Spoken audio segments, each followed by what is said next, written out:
Podcast Talk. Learn English naturally. Virus, computer. Hello, everyone, and welcome to English Podcast Hub. I'm John. And I'm Daniela. Thanks for joining us for today's episode on one of the most well-known and most misunderstood topics in cybersecurity. Today, we're talking about computer viruses, what they actually are, how they work, and most importantly, how you can protect yourself from them. This is a topic that affects literally everyone who uses a computer, a smartphone, or any connected device. And yet, so many people have misconceptions about what a virus actually is. Not everything that harms your computer is a virus in the technical sense. Exactly. Today we'll define what a computer virus really is, explain how it spreads and infects systems, walk through the different types of viruses, and give you practical protection strategies. But before we start, don't forget to subscribe, like the video, turn on notifications, and comment below. Let's start from the very beginning. Daniela, what exactly is a computer virus? Great question. A computer virus is a type of malicious software, or malware, that, just like a biological virus, has two key characteristics. First, it attaches itself to a legitimate program or file. Second, it replicates itself and spreads to other programs or systems. That self-replicating behavior is what separates a virus from other types of malware.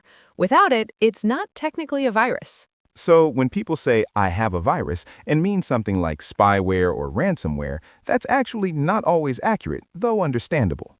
Right. In everyday language, virus is used loosely to mean any kind of malware, but in technical terms, it has a very specific definition. Now let's talk about history. Where did computer viruses come from? The concept actually dates back to the early 1970s. One of the first programs to exhibit virus-like behavior was called Creeper, which ran on ARPANET, the precursor to the Internet. Creeper wasn't malicious, though. It was more of an experiment. It would display the message, I'm the Creeper, catch me if you can, and move from system to system. The first virus considered genuinely harmful was Brain, created in 1986 by two brothers in Pakistan. It infected floppy disk boot sectors. Interestingly, it wasn't designed to cause damage. It was meant to protect their software from piracy, but it spread far beyond their control. That story is actually quite representative of how viruses evolved, from curiosities and experiments to serious criminal tools. And today, the virus landscape is vastly more complex and dangerous than anything those early programmers imagined. Now let's get into how a virus actually works. This is where it gets really interesting. A computer virus operates in two main phases, infection and execution. During the infection phase, the virus attaches itself to a host. This could be an executable file, a .exe file on Windows, for example, a document with embedded macros, a boot sector on a hard drive, or even a script file. When the infected file is opened or executed, the virus code runs alongside the legitimate code. The user usually sees nothing unusual. Then, during execution, the virus does two things simultaneously. It replicates, copying itself to other files, programs, or storage media, and it activates its payload. The payload is the actual damage the virus causes. This varies enormously depending on the virus type. Some payloads are relatively benign, displaying a message or slowing down the system. Others are devastating, deleting files, encrypting data, or stealing personal information. And importantly, many viruses are dormant for a period of time. They infect silently, spreading as widely as possible before activating their payload. This is by design. The more systems are infected before detection, the more damage can be done. Now let's discuss the different types of computer viruses, because not all viruses work the same way. Type 1, file infector viruses. These are the most common type. They attach to executable files and activate when the infected program is run. Once active, they search for other executable files to infect, spreading through the system and any connected storage. Type 2, boot sector viruses. These target the master boot record, or the part of your hard drive that contains code to start the operating system. They activate before your operating system even loads, making them very hard to detect and remove. Type 3, macroviruses. These hide inside document files, Word documents, Excel spreadsheets that use macros. When the document is opened and macros are enabled, the virus executes.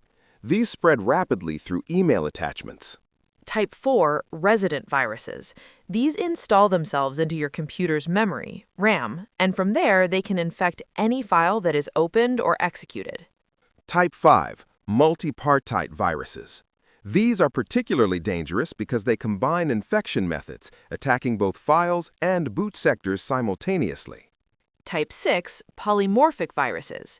These are sophisticated viruses that can change their own code each time they replicate, making them very hard for antivirus software to detect.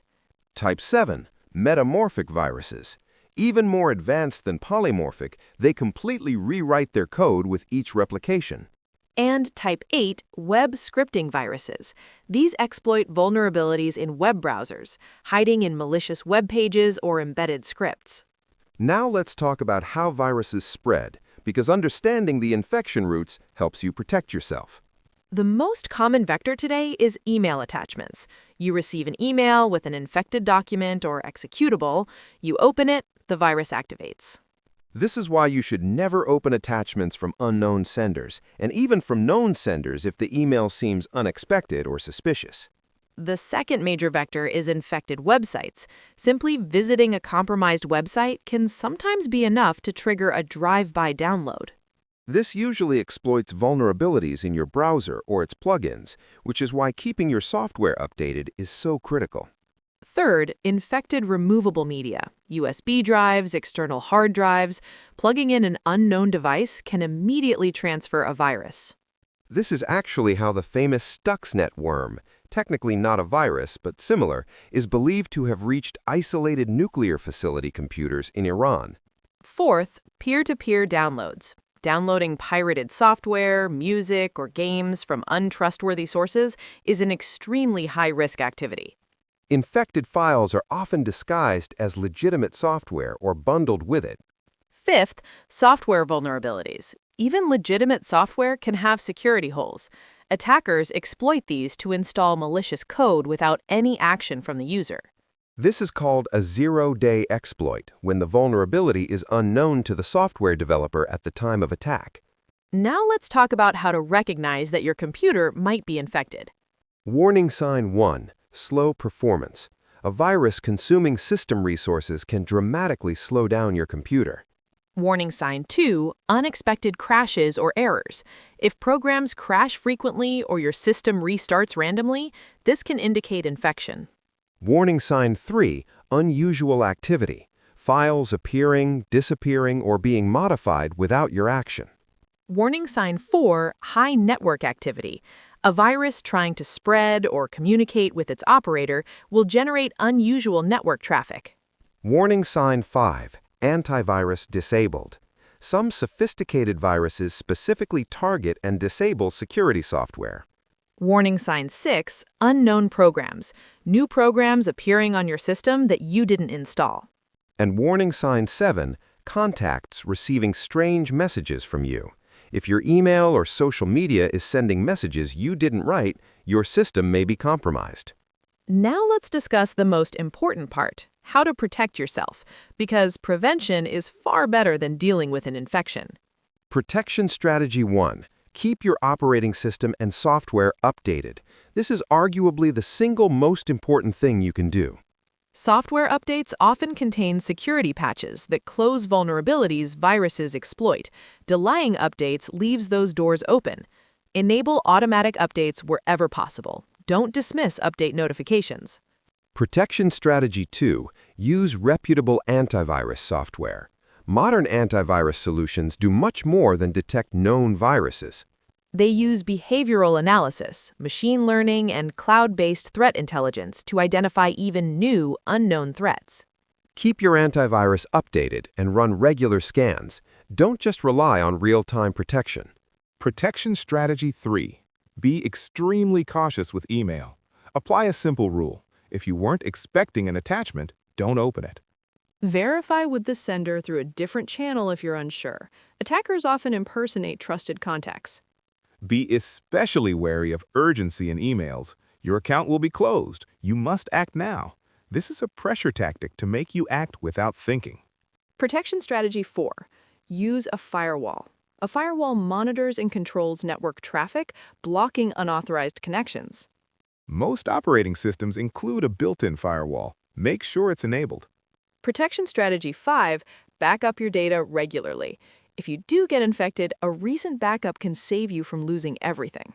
Follow the 3-2-1 rule. Keep 3 copies of your data on 2 different storage types, with one stored off-site or in the cloud.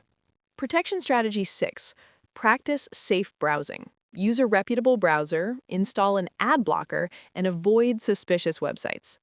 Look for HTTPS in the address bar, though know that HTTPS alone doesn't guarantee a site is safe. It just means the connection is encrypted. The lesson: never enable macros and documents from unknown sources, and always verify unexpected emails directly with the sender.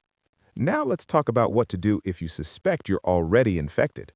Step 1, disconnect from the internet immediately. This prevents the virus from spreading to other systems or communicating with its operator.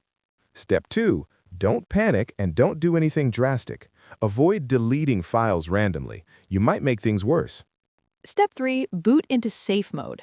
Safe mode loads a minimal version of your operating system, which may prevent the virus from running. Step 4, run a full system scan with your antivirus software. If your antivirus is disabled, you may need to download a removal tool from a clean device. Step 5, follow the removal instructions provided by your antivirus. Some viruses require specific removal procedures. Step 6, change all your passwords from a different clean device after the infection is resolved. And Step 8, restore from a clean backup that predates the infection.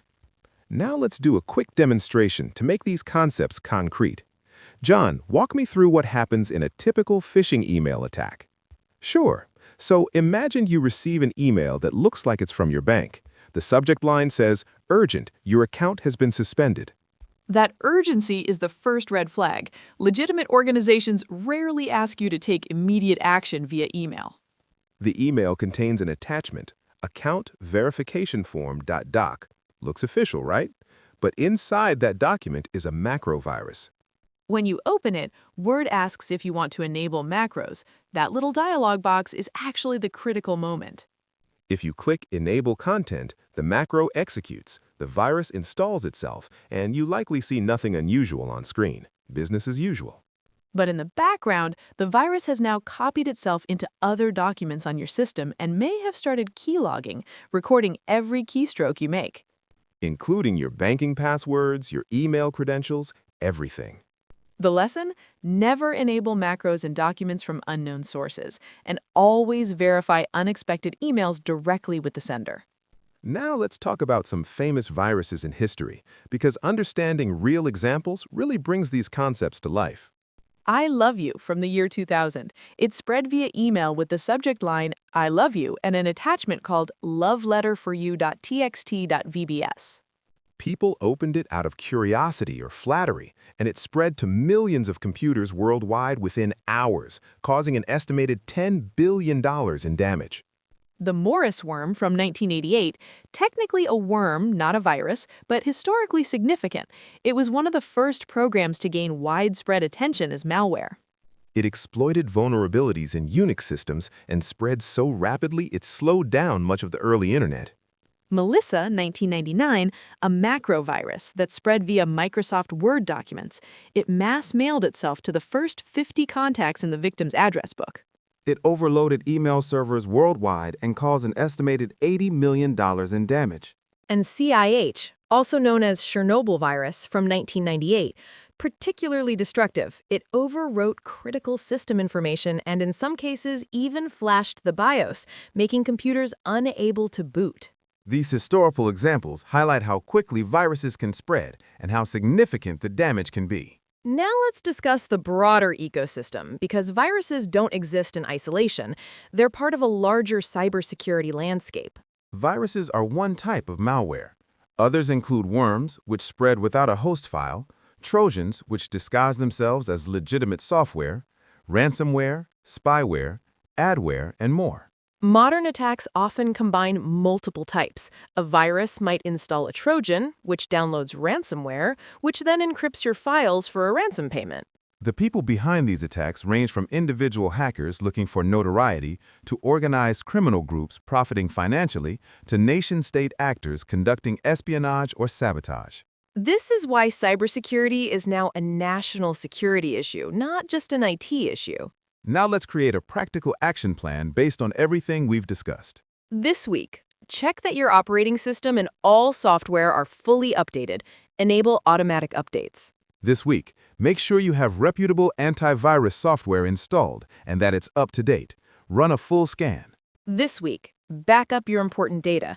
Set up automatic backups to an external drive and a cloud service. This month, audit your email habits. Are you opening attachments carelessly? Are you enabling macros? Review and improve. This month, enable two-factor authentication on your important accounts: email, banking, social media.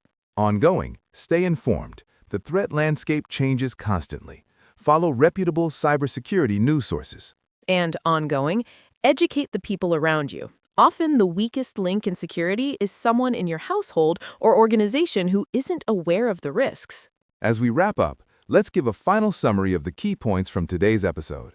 Key point 1. A computer virus is malware that attaches to legitimate files and self-replicates. The self-replication is what defines it as a virus. Key point 2. Viruses spread through email attachments, infected websites, removable media, and software vulnerabilities. Key point 3. There are many types of viruses: file infectors, boot sector viruses, macro viruses, polymorphic viruses, and more. Key point 4. Signs of infection include slow performance, unexpected crashes, unusual file activity, and disabled security software. Key point 5. Prevention is far better than cure. Keep software updated, use antivirus, be cautious with email, and back up your data. Key point 6. If infected, disconnect from the internet, run antivirus scans, and if necessary, reinstall your operating system and restore from backup. And key point 7. Cybersecurity is everyone's responsibility. The more people understand these threats, the safer the digital environment for all of us. Thank you all so much for joining us on English Podcast Hub today. We hope this episode has given you a clear, practical understanding of computer viruses and how to defend against them. Remember, in cybersecurity, knowledge truly is your best defense. The more you understand how attacks work, the better you can protect yourself. If you found this episode valuable, please subscribe, leave us a review, and share it with friends and family who might benefit from this information. And take action today. Don't wait for an infection to start taking security seriously.